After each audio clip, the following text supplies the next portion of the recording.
Welcome back, everybody, to the YouTube channel. Today, we're talking about Leagues 3. We've been talking about Leagues 3 a decent amount lately, and I guess we're just going to keep on doing that. Today, I wanted to take you guys on a field trip over to the subreddit. Here we are at the subreddit r/WeSkillNow, where a elite group of theory crafters have gathered to post their theories. And one cool thing that comes from it is that I'm able to glean all of your information, check it out, and regurgitate it into a YouTube video. So that's what's happening today. What better way to do this than just to look at the top rated one, the one that everyone has proven to love the most. Since I didn't get an alert for my sub, can you do the all right thing in real life? Okay. We'll replace it with water. Whoa! Okay. We got another subscriber here. All right. The top post, everybody. It's called this. Leagues 3 Theory Strat. All right. Are we just mixing and matching two words and shoving them together? Good marketing. Theory Strat? I think I'll rebrand the entire channel after seeing the word Theory Strat. I'm into this. Combine cheaper skills that synergize be best for low to mid game task grinding, depending on your goals, versus buying higher value skills out of the gate. All right, so we've got the image, and he has paired them together, mining and smithing and crafting. It's kind of funny how some of them have like a category, woodwork, and you know, they all fit together. But then this was literally just called mining, smithing, crafting. These thoughts came to mind after watching WeSkillNow's skill tier video for Leagues 3. Lots of considerations need to take place this league due to the open nature of the league and how fragments and relics and skills and boss restrictions will come into play. We need to think about which skills will become best for task completion, plus benefit from possible relic fragments. Yep. Last league, there were so many low levels of completed for every task, so taking advantage of this again may pay off well. All right. You know, he lists off his reasoning. Here's my idea. I think that I'm going to skip reading this unless it becomes necessary later. He probably explains it well himself. So let's become, a React Andy. Let's talk leagues. Let's talk! We got Hey the everyone, intro. my name is Slayer with Casually Gaming, and today I wanted to run down my thoughts on unlocking skills within Leagues 3. After binging a lot of Leagues content lately, I wanted to express some ideas for unlocking skills in the early to mid game. I just watched WeSkillNow's video last night. Oh, the name drop! You've got your bike leaning up in the corner. You've got your guitar right next to it. Okay, all right. We've got a cool and active guy here. I'm worried. I'm worried for your guitar. I think that either you don't use your bike very much, and so it's very safely packed away, or if you're using it all the time, you're gonna bump your guitar. You gotta keep this thing safe. And Brian did a great job with his chat on coming up with a There's great me. structure for tier references There's on me. what skills to unlock going forward. So I'm going to definitely be referencing that in this video. So if you haven't watched that yet, make sure to go watch that right now. And Watch the it. link is in the description below. So one of the first points I wanted to make was we need to think about which skills will be the best for task completion. Chat so far, by the way, I gotta put this in. Says this guy makes a good impression, good sound quality, decent intro too. Think about relics in last league. They're always super powerful when you get them, but this time they're going to be broken up into the fragments. Yep. And now it's going to have those base skills and then the set skills. So you're going to have to figure out, okay, I have these certain fragments right now. It could be a good potential to unlock certain skills at this time, or maybe I should hold off until I'm able to get certain other fragments that have a better set skill to then progress going forward to get better task efficiency. I'm intrigued. I think the thesis here is that because we're getting fragments rather than full-on relics with crazy powers, it might be even more important to make sure that our early unlocks synergize. You know what I mean? I think that's the thesis here. C ratings. So in the end, you're wanting to spend as little amount of points as possible, but on skills that you may be able to benefit from the most. So let's say there's a skill that's 1,000 points to unlock, like a combat skill or something, but then you can maybe get 3 skills for that 1,000 points that will then in turn give you more tasks to complete, which give you more points, and then the more points you have, the easier it is to unlock those other skills later on, and then you just kind of keep progressing forward in a little more progressive manner instead of just straight hit a bottleneck at some point in time. Like you may unlock your 1,000-point skill, but then you can only go so far with that, and then you're kind of stuck in that weird middle ground of like, oh, now I can't actually progress any further. So that's something I was trying to think about, and maybe grouping certain things together. Excellent. Yeah, definitely great points. I have this opinion that says it's gonna be really, really hard to get yourself bottlenecked. You're gonna have access to some combat at first. If you waste points on more combat, there's gonna be an absolute ton of things that you can do with combat. You know, it'll be fine. He makes a good point. You want to unlock things that will let you earn enough points to propel you to another unlock. I feel like if it is important, it'll be important like right away. You know what I mean? There's a chance that you have to be careful, but I think that we're going to have tons of freedom this time around. You're going to have to mess up worse than Tedious, who chose fairy ring teleports in Trailblazer, to mess this up. I think a big dependency of this theory is, will you be able to unlock all skills, or will you get, for example, only 18 skills throughout the whole league?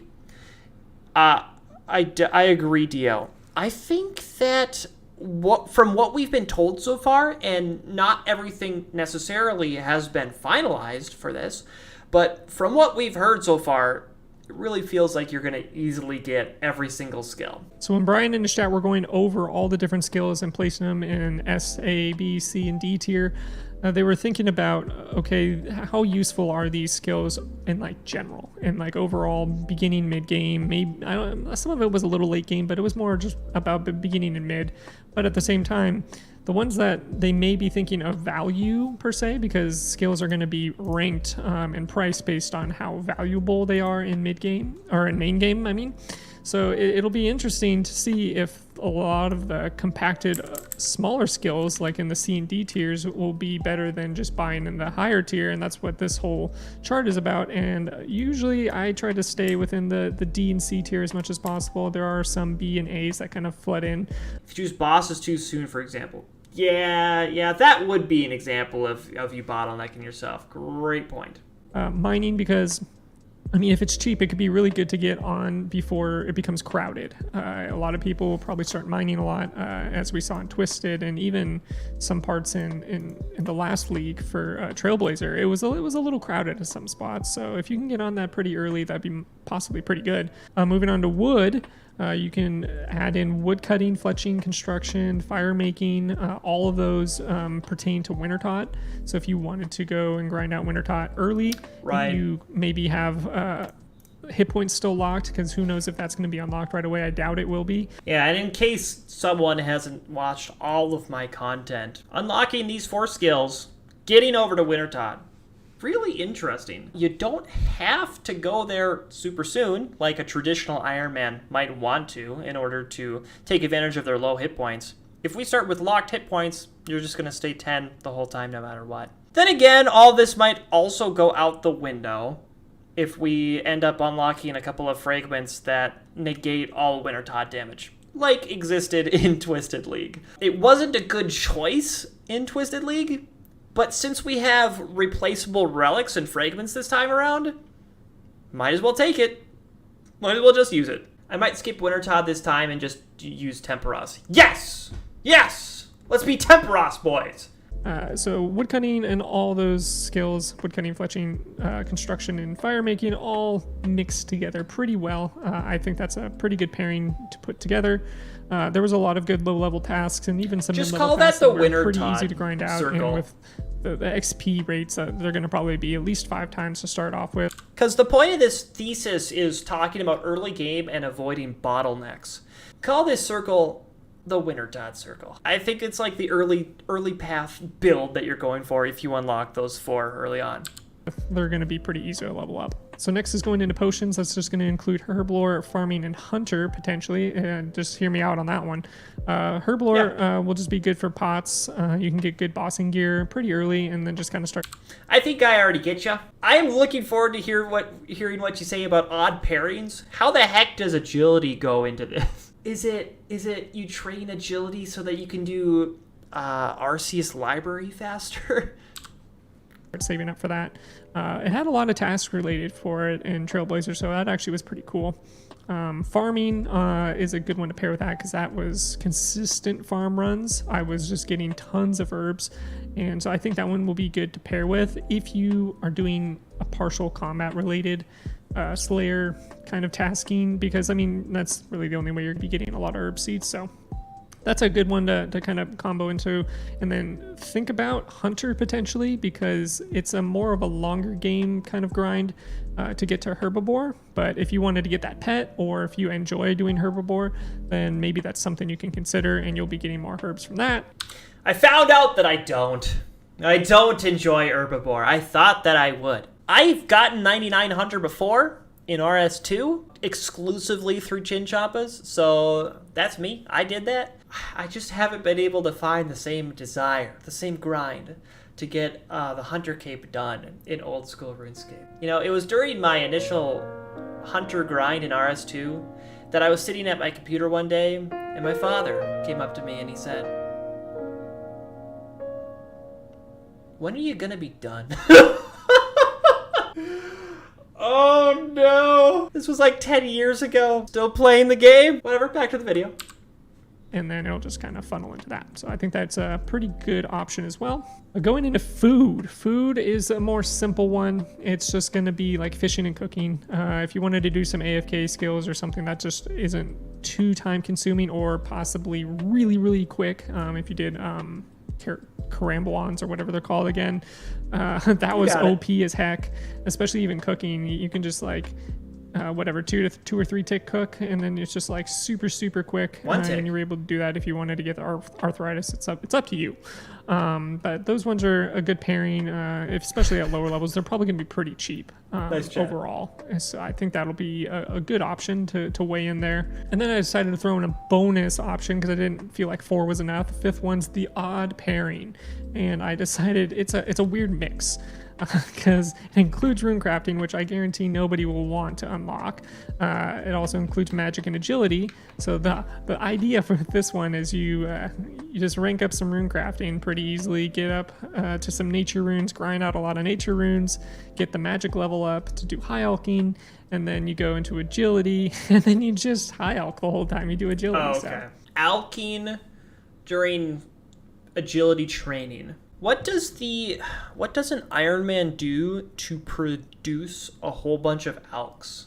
Making your own nature runes? You produce a bunch of alks from clues. You can alk anything like blood runes from blood vels or whatever. That's a good point. They refuse to confirm or deny putting last recall in. I just don't expect it to be early this time. That's a great point.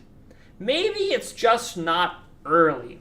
I wanted to have a discussion about last recall, but not yet. I'm just trolling with you. Don't do that one. That would be horrible. But the other 4 options are okay. He was I trolling. Actually, am considering thinking about. It really just depends on what we see in like the first like hour, maybe 2 hours. And you're like, okay, what kind of fragments am I getting? Okay, what kind of tasks are there? I think that's a huge issue, is like we don't know what the tasks are, so how are we supposed to plan? This is all theory crafting, and I love doing this, and I love that Brian and his whole community love theory crafting as well. I'm always in the chat, I'm always just in the Discord. That's right, he is. All great people, and it's super fun just to brainstorm. And don't call him out for not being here right now. That's why I'm making the video.